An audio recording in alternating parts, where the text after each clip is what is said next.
Et toujours à propos d'économie et de compétition pour attirer les investissements, j'en viens à ce constat qu'est peut-être le début d'un changement, voire d'un basculement. La Chine n'est plus le paradis des entreprises étrangères. Elles sont de plus en plus nombreuses à reconsidérer leurs choix, y compris, vous allez le voir, les sociétés françaises. Enquête sur place, Alain de Chalvron, Sylvain Giaume. Jean-Charles Viancin est une success story à lui tout seul.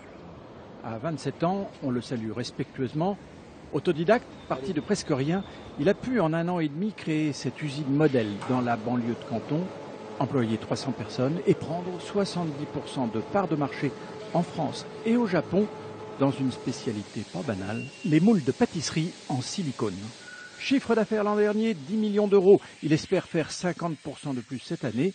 Et pourtant, JC, comme on l'appelle, n'est pas entièrement satisfait. Il pense même à se diversifier en ouvrant une autre usine en France, tout en gardant celle-ci. On est presque au même prix entre fabriqué en Europe ou bien fabriqué en Chine. À peu près 30% d'écart seulement. Et ça, c'est principalement dû à la main-d'œuvre qui aujourd'hui en Chine augmente. Les coûts de production augmentent, les coûts d'électricité augmentent, tout augmente. Mais la productivité, elle n'augmente pas. Plus les acheteurs qui ne veulent plus acheter du Made in China et qui sont prêts à payer un peu plus de prix, vous arrivez à un calcul simple, c'est que le Made in France prend tout son sens. À cette réflexion économique est venue se greffer la crise de l'euro, la glissade de la devise européenne face au yuan et au dollar américain.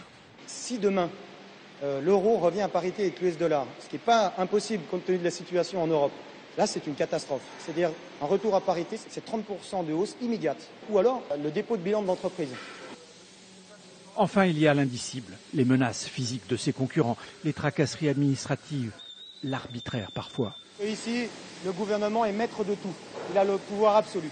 C'est-à-dire qu'il peut nous informer demain matin que les coûts des salaires vont augmenter de 25% dans la région du Dongguan. C'est simplement une information. Il n'y a pas de consultation avec les industriels. Un industriel en Chine n'est pas maître de son destin.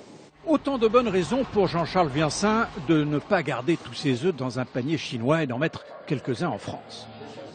La société de Wolfgang Thyssen a, elle, décidé de quitter la Chine.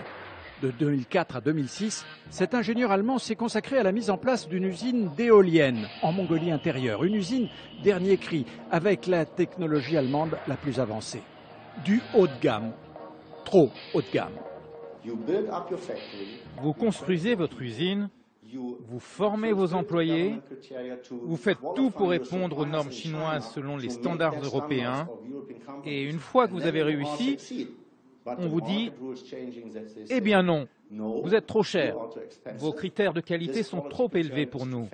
Nous allons donner les contrats à des entreprises chinoises qui font une qualité inférieure. » Selon une étude effectuée par la Chambre de commerce européenne en Chine, 22% de ses adhérents songeraient à la possibilité de sortir de Chine, lorgnant sur des pays voisins.